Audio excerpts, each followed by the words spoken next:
Bar. My name is Ben Waternup, and I'm joined by Mike Holt. We're going to talk some NASCAR. How you feel about that? Good to very good. All right, cool. It was a good race. It was a good race. It was a lot of fun race. Ryan Blaney wins, beats Kyle Busch, Kevin Harvick, a whole lot of really good guys on the last closing laps. I thought it was really impressive because if these roles were reversed, the Blaney and Busch roles at the very end, if Blaney had been blocking Busch the way that Busch was blocking Blaney, somebody would have gone into the wall. Yeah, it was. That's probably a safe assumption. Yes, and it's just like you said. It was exciting. One thing that really stood out to me was, especially in the last couple of laps, when those two were going at each other, was just for whatever reason, like Blaney was wearing white gloves, and you could see in through the windshield, and like he was driving the hell out of that car, and they both were like, even on Radioactive this week, like the spotters for other teams were telling these guys like, watch out. Even with Blaney chasing Busch, it got a little dicey at a couple moments there. I think that's what Kevin Harvick was expecting. Yeah, because he was staying like 3 or 4 car lengths right back. He's like, I don't want to get involved in this. These two are going to wreck each other, and I'm going to run away with this victory. Especially there, where there's just so much room at different parts. Like, I mean, coming off of 3 and down that long straightaway, it's just a lot of things could have gone wrong there. I'm surprised that didn't. It's just that we didn't have a real late caution there was kind of surprising. Pocono's a great track, and I think one of the really cool things that came out of this is there were so many storylines and stuff going on in this race. I mean, obviously, Blaney was a big one, but the way that he did it was really impressive. The radio issues that's the other thing, were really neat. I mean, they talked about it in the broadcast, but if you watch the Winners Weekend or whatever that Fox does, and he was talking a little bit more about the hand signals, I even thought it was funny. They talked about he was doing thumbs up, thumbs down, and whether there's loose or tight. He was even giving them during the red flag. He was giving them gauge readings. Yeah. So he would be like flashing like 2, 4, 1, 5, and they'd be like 2, 4, 1, 5, and he'd be like, no, like, okay, go again. And he'd be like 2, 5, and then they even on there was I think it was a late caution. It must have been a caution. They asked him if he wanted to, we're gonna pit, and he's like, just basically just turn on the mic and it's like it makes us, quick whatever that you want to call that. The chirp, the chirp, just to confirm that he was down with the idea of pitting. It was really impressive, and like, I mean, that just tells you how good he can be and how much potential there is there to race like he did, especially late in that race against who he was going up against, and doing it without communication is impressive stuff. A lot. It was really impressive stuff. I mean, especially him being a younger guy coming up and doing it in the Wood Brothers car. It seems like whenever a Wood Brothers car wins, there's always a really cool story behind it. I mean, the negative side of that is the Wood Brothers haven't done a whole lot of winning in this millennium. It's 6 years to get a new story. So. Yeah, that's true. But it's just he follows to me he follows right in line with all those other guys who, unfortunately, the last 30, 40 years ago, the few guys who have won in that car. But I like kind of what we've got here with the younger drivers. You got Blaney's the good guy. I think Austin Dillon's going to turn out to maybe be the bad guy. Chase Elliott's going to be the guy everybody roots for, and then Kyle Larson will be the one who's the best. Yeah. But it's really cool when you got that many guys who are under 25, who you can just see the entire field get so excited for them when they win. Yeah, not to mention there's more coming too. I mean, you look at we'll touch on that maybe a little bit later, talking about the Xfinity race, but that was one thing that really stood out to me was how excited everybody was, both young and old, for Blaney, which was I think that's one of the cooler things to see is like, I mean, even like a guy like Harvick, who was racing him to the end, trying to win that race, to kind of acknowledge Blaney as they were after the race. Harvick was really there's admiration, right? Because they asked Harvick, they said, you raced him clean there at the end. He's like, well, I never got to his bumper to make a move. Yeah. So and just like you said, talking about that younger generation, the next wave, it is encouraging. I think especially that's been one of the bigger takeaways of this entire season. Is how well some of those guys have run at certain points of the season. So, in terms of talent, I don't know necessarily personality, but in terms of talent, there is a fertile future. Yeah, we will. You're right. We'll talk a little bit more about all those race winners this year. So, we're talking about Wood Brothers. Yep. It's obviously a very popular team. They win. It's popular throughout the garage, throughout the grandstands. It's kind of tough, though, because he's going to Penske eventually. Yeah, sooner or later. Yeah, and it might be really sooner at this rate.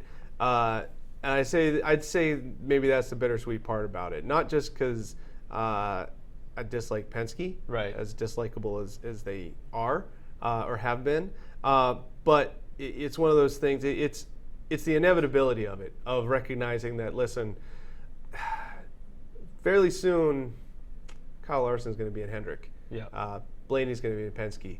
And I really think, I agree with you, I like where we're at right now, where you've got the big three teams, big four, I guess if you want to call them that, I'd say big three.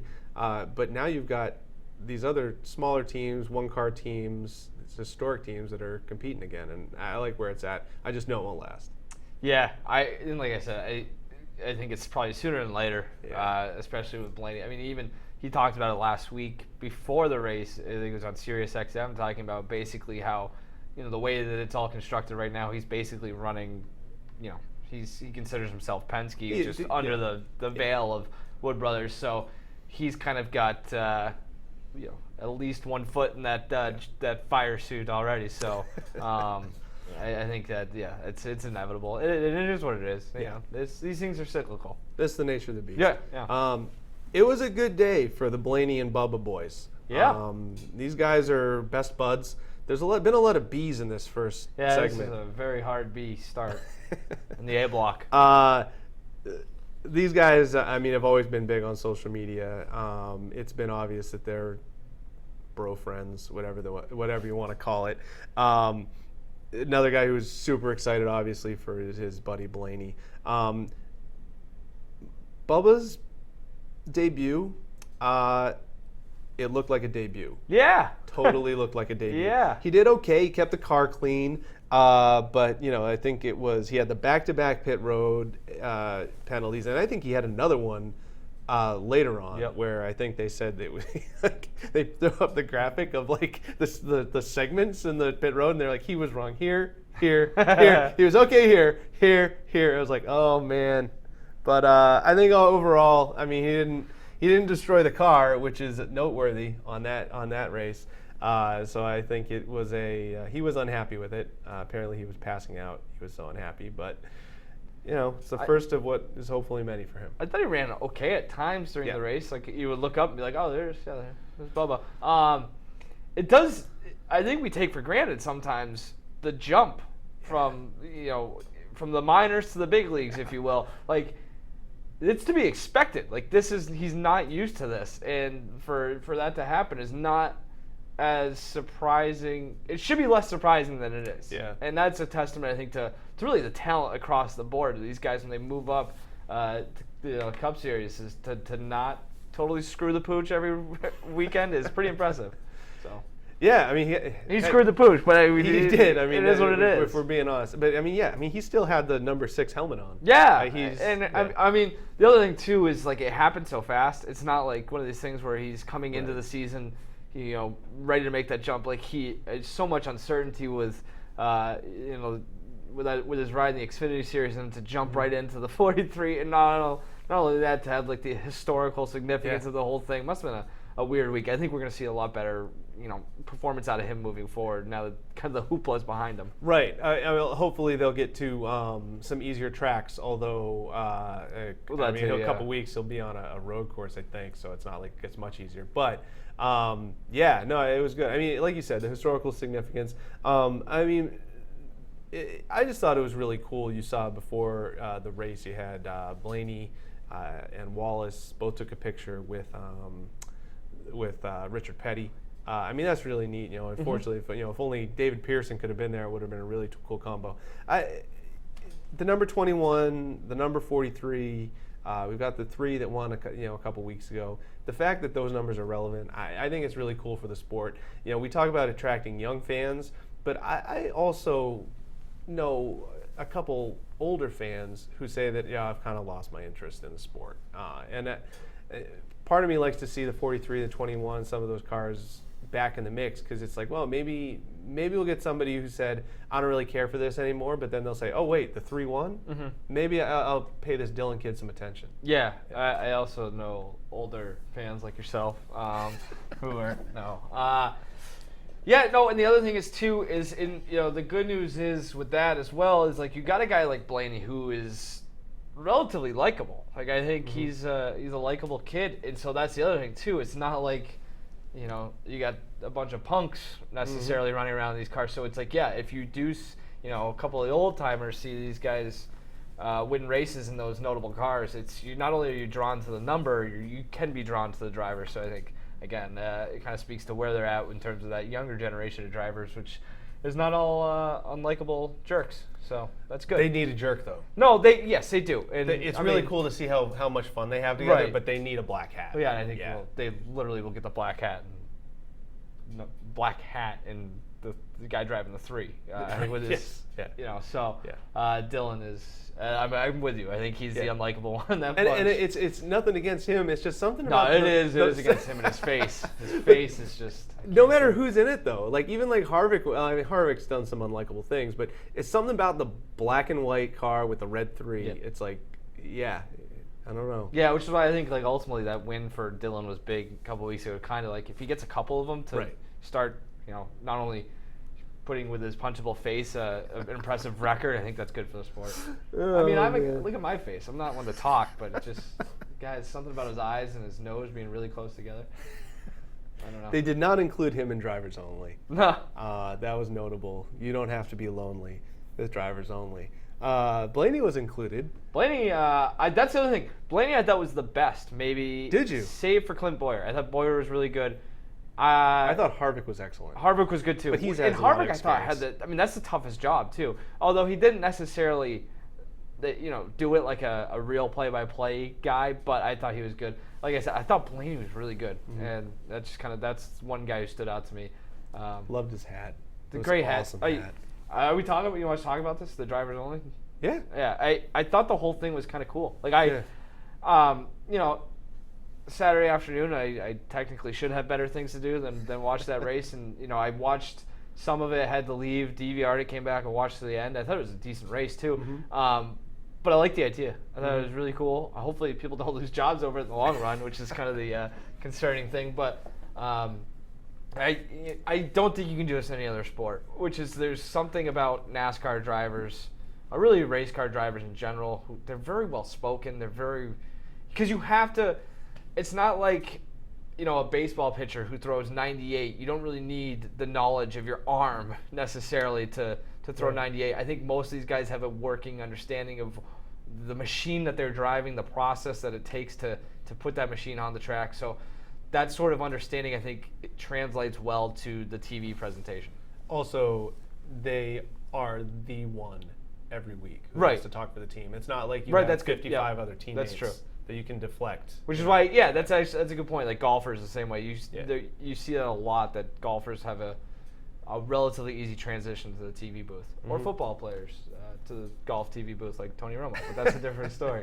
I actually thought what stood out to me is I think the hardest job is the Hollywood Hotel, because it kind of. Chris Myers has always been a pro, but you need to figure out something to say that is halfway worthwhile, and I don't think Hamlin and Danica did a very good job of that.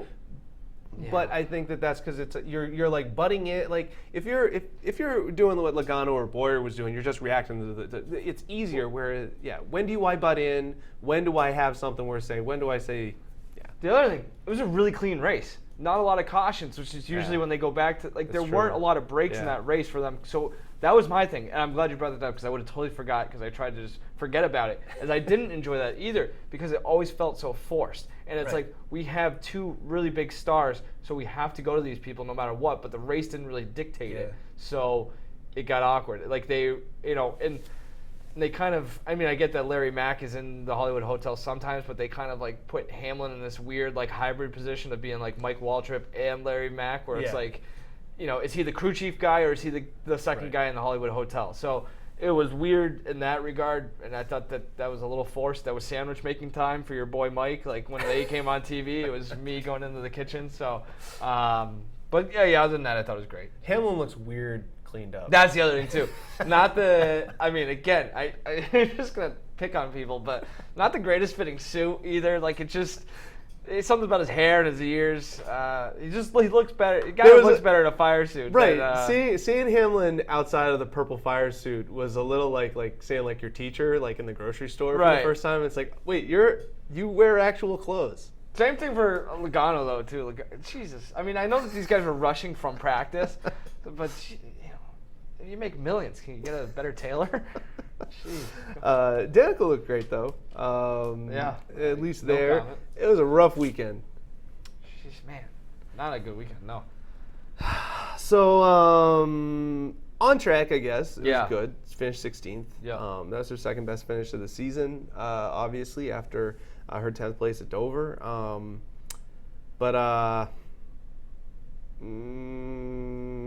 don't know. How would you break down her weekend? It was very interesting. Eventful. Yeah.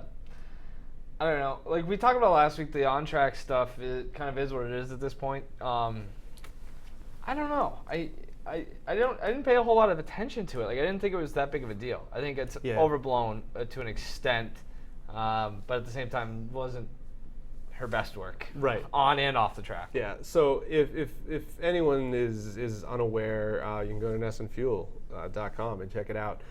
So she's heading back, I believe, to the garage after practice on Friday, and you know a lot of times drivers will stop and sign autographs along the wall there, and she didn't. She just kept on walking. And a couple fans who, from the baritone of their voice, I believe they were adults, started booing her. And hilarious. She probably should have kept walking, and instead she came over and gave him a little bit of a lecture about how she feels when she gets booed. Yeah. Go ahead. I wanted to just jump in. Like, you wrote something today on Ness and Fuel about it, and I agree with your point about the autographs in general, I guess, and just it's not part of her job. For me, it was. Just I didn't like what she said. Like it seemed whiny, for lack of a better term. Yeah. It's maybe they caught her at a bad time. Like, and that's probably the case. It's just like it hurts my feelings. It's just a really weird way of responding to that. I don't know. I feel like she's been the face of a lot harsher criticism over the course of her entire career, and that's a testament to her to be where she's at, despite especially being a woman in a sport that's been historically dominated by men. Just to be like, it hurts my feeling. It was just such a weird response. It's such an un-Danica thing to say. Yeah, that too. Because which is why I think it got her just in a weird spot. Right. Say what you want about her driving ability. She is tough as heck. I think she's tougher than a lot of the male drivers, which is why when I heard it, I was like, this does not at all sound like something that I'm used to hearing Danica. Yeah. I'm used to her confronting like established IndyCar drivers, even Cup drivers in the garage. Like, so I think it was just it's a no-win situation. She's getting booed, okay, but as soon as she engaged them, it's like this is not, like you said, it's not going to play out well, especially if someone has a camera on you. Which when you're Danica Patrick, there's going to be. It's going to be. Yeah. It is tough. I mean, as I wrote, I mean, a lot of the stuff that came out of it was, is a NASCAR driver's part of their job to sign autographs? And I think it definitely is. Brad Keselowski was very adamant that it was, on Twitter. But my thing was that she never said it wasn't part of her job. She said, my job is to race a race car. And I do think that part of that is to sign autographs. Yep. But she's also at work. She's also working. However, she has been criticized in the past, and I would defend her for, let's say, promoting her clothing line, when people have said, oh, she should be at the track trying to improve her position, which I think is an ignorant position to take, because what difference does it make if she's on HSN on a random Tuesday night? Right. And the flip side of that, though, is that she's trying to grow her brand. She's trying to create awareness for herself in the sport in that way. And believe it or not, the interaction that she has with those 4 fans on the side of a track, it's gonna influence how those fans feel about her. And then when they turn around, when they're watching the race with someone, they're going to be like, oh yeah, let me tell you about the time that I met up with Danica and she dropped the F-bomb on me. It's tough. Yeah, it's just one of those things where, like, I talked earlier about how well spoken these guys and gal are, and I think a lot of that is obviously by design, and there's a part of it where it's almost mechanical, and I just think she was turned off. Like, that somebody forgot to flip the switch, and just caught her in a bad moment. Sucks, but I think she'll get through it. Yeah, I mean, as far as PR-wise, she got to hang out with Ness and Fuel today, so that's true, and she was great from all indications. Yeah. I mean, she got to hang out with 10-year-olds or something. I don't know. Do that and not be in a bad mood is more impressive than anything else. That's true. Kids suck. Are NASCAR fans spoiled by their access to drivers?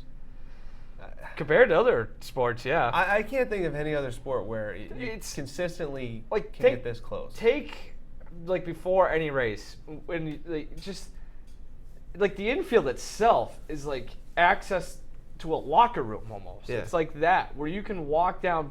I mean, sure, the drivers aren't hanging out in the pit stalls before a race, but you can walk up and down, basically walking in the pits of the This is, it's like walking into the dugout or the a bench. You can see that up close, and a big part of the sport is satisfying sponsors' needs, which require public events, which is more access, and they do a ton. It's dizzying sometimes when you see the schedule of these guys, and not even talking the Dale Juniors or the Kyle Bushes of the mid-level guys to the lower rung are doing absurd amount of appearances, and there's just so much access in that sport. I think it's important for that sport, so it comes with the territory. But yes, to answer your question, long way of answering that, yes, they are spoiled. Yeah, I mean, I couldn't believe that's a good thing. I couldn't believe it at Daytona last year. It's like, oh, Greg Biffle has an appearance at a KFC or something. It's like, all right, you go, and it's like nothing set up. They just rolled up in a van, and he gets out, and people who are there buying their Kentucky Gold or whatever, triple crunch zingers. Yeah, it's like, hey, that's Greg Biffle. But yeah, you wouldn't go to a Bruins game and walk out disappointed you didn't get Patrice Bergeron's autograph. It's like you're hoping. Yeah. You go to the Red Sox and you stand out by the players' parking lot. You're hoping just to see Hanley Ramirez drive away in his Hummer.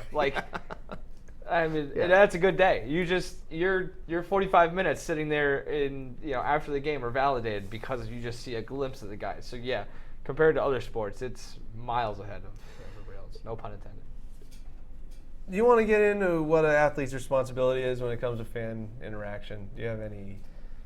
It's whatever the athlete wants it to be at a certain point. I don't know. That's a very big picture, high level question. I don't know. I think certain athletes have different responsibility levels. It's weird because it doesn't necessarily match up where I guess if you're a high-profile athlete, you probably have a little bit more responsibility. Yeah. But it almost should be the other way, where you should kind of pay your dues early on and build up that goodwill, and then just kind of, piss that away as you get older, and it not really be as much of a deal. But I don't know. I really don't know. I'm conflicted on this. I see both sides of it. Not to sit on the fence, but that's just kind of how I feel. To me, that at the track or at the park or in the stadium, I feel like your responsibilities are greater. If if you're at the track or you're out, and you're there before a Celtics game and you're down near the floor. I mean, if your little kid's going to be like, hey, can I get your autograph? Whereas, I mean, I'll be honest, there has been quite a few times, whether as a kid and even as an adult, where like you'd see like a famous person like out eating. Yeah. And it's like, that's true. That's a good point. I don't want to bother this person. Yeah, it's basically like, if you're on your personal time, it's like kind of apply it to your own job. Yeah. Like, are you on your personal time? Yeah. Yes. So I don't want my coworkers bothering me necessarily on my personal time. When I'm at work, I sometimes have very important work to do relative to my own job. Don't bother me at that time. But there's also times when I get up to go get a coffee and I talk to people, or you know what I mean? So it's like that, where it's after batting practice at a baseball game. That's a little bit of downtime. I mean, athletes have more downtime than anybody else too. So it's like those moments, you make the most of those. I think that goes a long way when kind of building and promoting your image. So I think that's where it's important. Yep. I agree. And also I feel like there's a greater responsibility when you're dealing with a kid. Yeah, that obviously. I mean, the Danica situation, you've got a grown man booing a 35-year-old woman for not signing his toy car. Like, come on, put it that way, yeah. I mean, it is. It really, and that's, I mean, the autograph people are, autographs in general, not to get way too big picture, but like autographs in general, she's going to write her name on something. Big deal. And the other thing is, you see it a lot in the garage there, that like there's people, it's kind of impressive, they'll have these like huge backpacks, and like I'll see them, they'll have a Danica car in one hand and they'll be waiting for her to do an interview, and all of a sudden they see Kevin Harvick, and all of a sudden they throw the bag down, they flip it open, they throw the Danica car in there, they pull the Harvick car out, they put a Harvick hat on, they put on their backpack. It's like it's their business. That's how they make their living. I'm not going to hate on it. But you could also see as a driver or as an athlete where it's like, you're just kind of using me to. Yeah, no, I mean, I think that's like the pro athlete handbook is just to crap on professional autograph seekers, as they probably should. I mean, it's a weird business. But then a lot of them become professional autograph people afterward, like, I don't know, OJ and all those guys. Yeah, that's obviously low on the list of things that OJ did. But, didn't think OJ would come up today.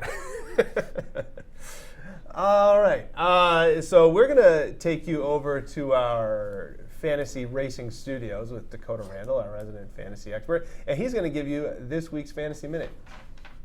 How you doing, Dakota? Good. Thanks, guys. Yeah, my pick to win this week is Chase Elliott. You guys kind of talked about it before, but the drivers winning their first Cup race has been the theme this year. Austin Dillon, Ricky Stenhouse Jr., most recently Ryan Blaney.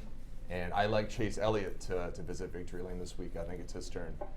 He finished second in both of his races at Michigan in his rookie year, and he's been running well recently, so I like his chances. And on the value end, I like Daniel Suarez. He finished 7th, I believe, at Fontana, which is the other 2-mile track on the schedule, like Michigan. So I like his chances. And for staying away, staying clear of Matt Kenseth. I know you guys like him, that he's done well in Michigan, but I'm just not feeling Matt Kenseth this week. Going into it. Let's talk about Matt Kenseth indirectly. Okay. We're going to talk about a lot of veterans who have been stinky. Stinky veterans. The number one with a bullet, actually number 88 with a bullet, Dale Earnhardt Jr. First DNF of his career at Pocono, where he's traditionally been dominant, or really, really good. Our man Dakota actually called that one last week. And it's not so much that he's not doing well, and he is not. His average finish, 22.9, 0 wins, 2 top 10s, 10 laps led the entire season, 5 DNFs. He sounds completely, utterly like he has no clue. Yeah, we talked about other sports a lot so far today. He's got the yips, it seems. Something like that. It's unbelievable where every week it's something, it seems like. And now it's to the point where homie can't even figure out how to drive his car. Like, this guy has spent his entire life in a race car, and is now blowing up the engine because he's missing gears. Yeah. Like, and I mean, yes, there's not 100% his fault, but just weird things like that. It's just, I think that was the perfect encapsulation of his entire season so far. He's going into a place where he's had success. A weird thing happens, partially his fault, probably partially the team's fault, ruins his day, can't get it out of their own way. Like and he's, tried to keep as much confidence as he can. And I know he said on Twitter, like, we still feel confident we can win anywhere. And I think that's probably the case, but I'm becoming less and less sure of the fact that they're going to be able to put it together at a certain point, which is a real shame and a kind of a bummer. Well, I mean, we talked about Bubba making his rookie mistakes and things that aren't surprising. But, I mean, blowing a shift in qualifying and then doing the same and thing in the race is crazy. I don't know. I read what I thought was kind of a interesting silver lining from Jeff Gluck. That's a nice way of putting it. Yeah, was talking about really, tying up the rows. You pointed out how Hendrick cars, their brakes were failing. So at least Dale's brakes didn't fail, which he might have hit the wall, and that might have ended his career. Good point. So I guess at least he woke up and didn't die in his sleep. Great. Oh. I'm sure that was what Dale was thinking in the car ride back to the airport. Is golly, at least I didn't hit the wall and get another concussion. I don't say that to call out Jeff Gluck. No, what I do though is is that's where we are with Junior. I don't even think it was Jeff Gluck's theory. I think he got it from somebody else. Yeah. And I'm not. That's where we're at with Junior. I we're know. Like, well, it's sad. At least he didn't fall over on his way to you know what I mean? It's like, that's what I say every day when I get home from work. Well, at least I didn't get fired or die today. Yeah, it's sad. It sucks. I hope they find some success because, you go back to Jeff Gordon's final season. Getting that win late in the season was drama of the highest sort. Getting him into the chase, but just if he contended a couple races late down the stretch, it would have been a nice way of being like, this is good to see him go out with a little bit of, a little bit of a callback to finer days and things like that. You want to see these guys on their way out, maybe even this sport more than any other, or really any sport. You want to see at least a glimpse of what kind of drew you to that athlete in the first place, and we haven't seen that yet from Dale Jr. this year. I think we'll see it. I think. You don't think so? I do. Oh, okay. I do. I think I do too. Aside from Jimmy, I don't think Hendrick has gotten going yet the way that I think he can. I think they have a track record. I think Elliott's going to win before the season's out, and I would not be surprised if Dale shocks us at some point. I wouldn't be surprised if he won at a track he's never won at. Wow, that is quite a statement, all things considered. I hope you're right. I mean, I think it would be. The crazy thing, it's been a weird year already. Yeah. It'd be the biggest story of the year if he wins a race. We're at that point. I think if he wins a race. If he wins a race. If Wow. he wins one race, I think it would be the biggest story of this season. Wow. I do. I'm Okay. just thinking, I think All that's right. how bad he's been, and that's how Wow. badly people want him to win a race. All right. Okay. He'll have a lot of competition of people who want to win a race. Kevin Harvick and Kyle Busch are two past champs. Yep. We don't have a win so far. Matt Kenseth, Denny Hamlin on the Toyota side. Kurt Busch, despite the Daytona 500 win, they've really not even been relevant in the conversation. Seems like a lot long of weeks. time ago. And then obviously you've got Joey Logano, who won, but technically he hasn't yet. 10 different winners from 8 different teams in 14 races in 2017. I was shocked. Went back in all of 2016. There was only 7 different winners. There's already 10 this year, and there's going to be more than that. I think it's wild that somebody's going to be left out because those 10 different winners, that means 10 guys that are pretty much locked in the chase. That leaves 6 spots left with 7 or 8 guys that you expect to perennially be in the playoffs every year. Can you start talking? Because We'll get there eventually. Yeah. It's and like you said, I mean, it's unrealistic to think that like these guys with no wins aren't going to get a win at some point. Mm-hmm. So like that's like kind of to your point is going to put even more pressure on the other guys in that 0 win club because it's it's like I'm trying to think of. It's like in the college. I'm using a ton of other sport crossovers here, Yes. but that's what I do. It's like college basketball though, where teams are on the bubble, and then you're kind of hoping that the teams that already have automatic bids lined up or who would be in the tournament anyway win their conference tournament. Kind of like that. I think we're gonna be in a similar situation where it's, one of these guys with no wins is gonna get a win because they're so good. These are all good racers. They're going to, get in, and then that's just gonna put even more pressure because that's one more spot that you're getting in because of the win as opposed to points. So. The playoffs, are going to be longer unofficially this year just because there's going to be so many guys racing to get in. It's also going to be crazy because usually once you get to the playoffs, like the only guys who win those races are the guys that are in it. Right. But we could get to the playoffs and let's say. Well, then you're going to have guys with nobody with more than 3 wins. Right, but you could conceivably get there and you have a guy like let's say Clint Boyer, right, who might not win a race and might be left out of the playoffs, but then he could go into the playoffs. He could win it and completely ruin somebody's round by winning it. So it's going to be crazy. I thought Sunday was a really interesting, looking at the top 15, the guys that won that are under 27, 28 years old. So I had Eric Jones, who was number 3. Obviously, Blaney was 1. Eric Jones, 3. Larson, 7. Elliott, 8. Ricky Stenhouse Jr., 11th. Dillon was 13th, and Suarez was 15th. Yep.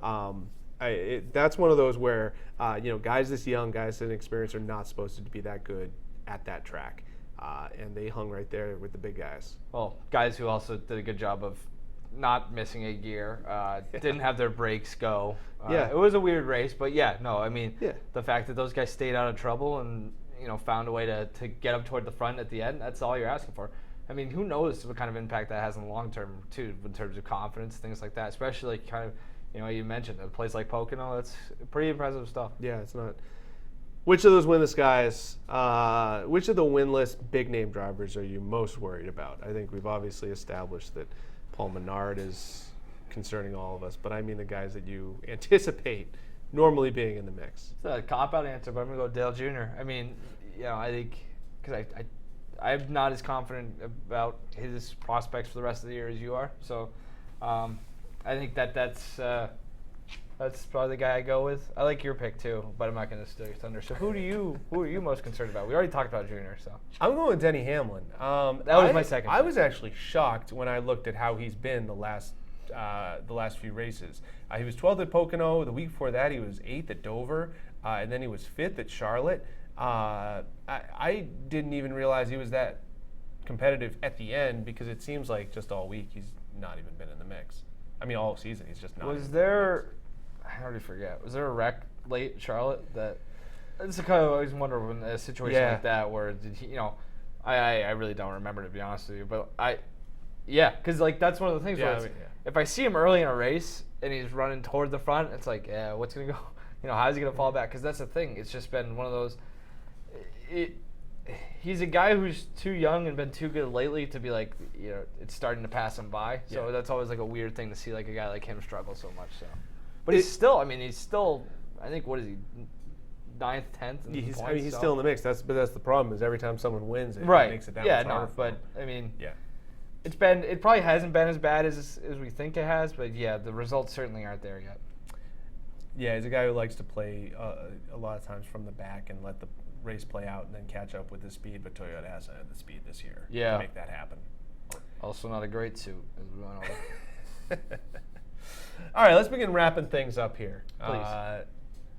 3 wide.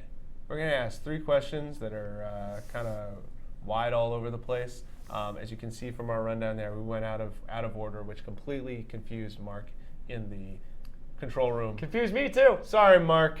That's why I don't do this for a living. 3 wide, 3 random questions that are completely or actually vaguely connected to things that we've talked about in the past show. Number 1, we talked about Danica being booed. Michael Cole, name an athlete you have booed. There's been a lot. There have been a lot. Derek Lowe, when he was a closer back in the day, booed the hell out of him at a game. Really? Yeah, they used him as a closer. It was the night that they were giving away posters about reading, which is funny, Derek Lowe reading. But people littered the field with the posters after. I just remember being like 9 or 10, just booing the ever living hell out of that guy. In terms of, I mean, I'm a pretty standard sports fan too. At least growing up, you know, it's if I'm supposed to boo, I boo. So there's a long list. I'm also a generally negative person. I've booed a lot of people. Officials, Wow. a lot too. I'm You're- big on booing officials. We're very different. I had to rack my brain to think of people that I have booed. The biggest one that comes to mind, though, is Isaiah Thomas when he was the coach of the Knicks. He technically wasn't an athlete at that point, but yeah, me and some friends, we took the train ride from Philly up to Madison Square Garden, basically with the express purpose of booing Isaiah Thomas. Like they won like devoted. 15 games that year, and we were like, hey, let's go to New York. And let's hang out downtown. It's like, oh wait, and the Knicks are playing. Let's go and boo Isaiah Thomas, and it was a lot of fun. See, my other thing too is not necessarily booing. It's more sometimes heckling. I went to school at Springfield College, so it was when it was the Springfield Falcons, now the Thunderbirds. We used to go to games, and maybe you're in college, have a couple, 2 or 3 beers beforehand. Dinner at the Red Rose, a couple glasses of wine, whatever. I remember one time, and I feel bad about this in hindsight, just yelling at. I made eye contact with one of the players. There was like 2,000 people there, tops, and it's like this. I was yelling at the guy. This is why nobody comes to these games. They blew like a 3-goal lead in the 3rd period, and it's like nobody else is in there. And it's just a loud college kid. They heard me. So that I also almost got kicked out of Fenway once for heckling Corey Patterson. I don't know how that happened. That was also in college, so I had fun in college. At least you were on that all-important wall of defending sports fans from minor league hockey players, because that's. It was so That's a good embarrassing in hindsight. You know who else? I don't know if I ever booed, but I feel like I would have. I just didn't. I hated him as a kid. Is Danny Ainge, and I've talked to him a couple times. He was a perfectly pleasant Yeah. guy. I'm sorry, Danny. I hated you with your face. How old are you? I was a really young kid, and I was like, this guy Oh, okay. Oh, they were seems to complain a lot. precocious then. Whines. Oh. I don't know. All right, He number did, 2. That's true. Number 2. All right, 88. It's going to be empty. Yep. After this season, presumably they're going to fill it with a human being. Who do you want to drive the number 88? And I put realistically in here because I know you were going to go with Jeff Gordon. Oh, that was gonna be like Jeff Gordon's 1, me 2, and 3 I'll go with Kyle Larson. I don't That's a know good why. one. I don't think he necessarily needs to. Like I just put that down because I couldn't really think of anybody else. Like I think it's hard. gonna be Bowman. Yeah. I think Bowman kind of deserves it too with what he did last year and just kind of paying his dues. So whatever. But like Larson doesn't. The 88 isn't. I don't look at that as like an iconic I don't either. number, an iconic car.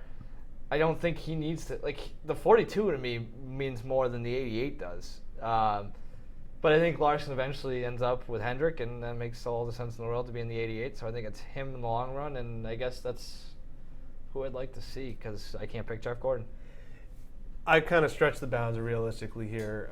I went with Bubba Wallace. I know that's not super realistic because he is Ford, and Ford has obviously been a huge part in pushing him forward. I can't imagine that they would basically fund his entire development and then let him all of a sudden go to Chevy. But Almirola is going to be back sooner rather than later. Great for him. I mean, he's making a really great recovery. New Hampshire. He could be, Yeah. but we'll be there. We will be. And we'll try to, Ask him how his back's feeling. hard-hitting questions here. That's some fuel. But yeah, I know I want to see Bubba get a ride, and I just the thing that I would hate to see is for his opportunities to be limited to your front row motorsports and so where you never actually get a taste of whether he has any talent. I want to see him get an opportunity in an actual team where you can actually judge, hey, this guy can drive, or no, he can't drive. Move on. Seems like a big risk, but hey, Yeah. I like it. That's a good one. It's better than mine. Number 3. I don't know what this question is, but Marc in our control room was going to contribute it. Marc, you got a question for us? Yeah. Which NASCAR driver would you most like to party with? This is in relation to Dale Jr. partying with Ryan Blaney after That was my favorite thing about the whole. It was like a fun Everybody party. was there. Everyone. Oh my It God. was awesome. It was like the dorm room parties I remember like sophomore year of college, which is I guess if you don't go to college like that, you just have that kind of party your entire life. Yeah, I guess so. It's I like shouldn't have gone to college. It's like the parties that I used to go to before going to heckle guys at the Mass Mutual Center.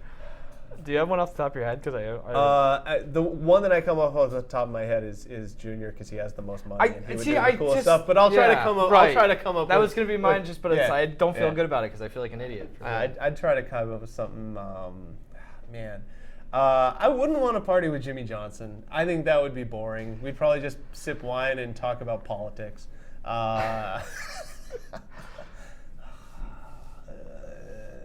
Newman Harvick might looks be like cool. he could drink a ton of beer. I almost said a bad word. Harvick might. Be Harvick's fun. a good one. Keselowski, I think, is not bad because he's bringing the beer. He's bringing Miller Lite, and as we've discussed before, we're both fans. That might be my pick. Logano, so we could both get drunk and fight, and that would be fun. Not a whole lot of good drinking buddies on the man. the Cup Series right now. I think I would probably forego all of Gibbs. I mean, Kansas might be cool, just because he could probably tell you what it was like to race against, Cale Yarborough. Exaggeration. Yeah.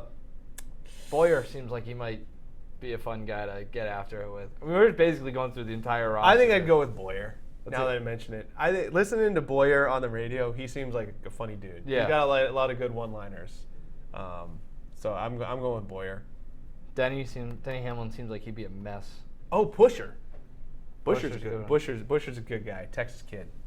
I go I with mean, if Busher. we include the Xfinity, I like Gong too. I think, Oh, Brendan Gaughan? I think it'd be fun to drink with. He's really cool. Like him a lot in the South Point Casino. And then we can go to South Point Casino. Maybe. Yeah. Yeah, we're basically not even going with these guys for their personalities, just based on what we think they could get us. Yeah. Who's got money and beer? And maybe access to a casino. Low bar here on Ness and Fuel. All right, I think we should wrap it up on that. Larson can take us to Target. Well, I don't know. I think our respective significant others would be thrilled about that. Yeah. All that matters. That's not what I'm looking for, though. All right, I think that's it for this week. Benoit Nabi, Mike Cole. Hopefully we'll see you next week. I won't see you. You're not going to be here. We'll try to figure. I'll figure out if I still want to talk to any of you people. So we'll play it by ear. Later. See ya.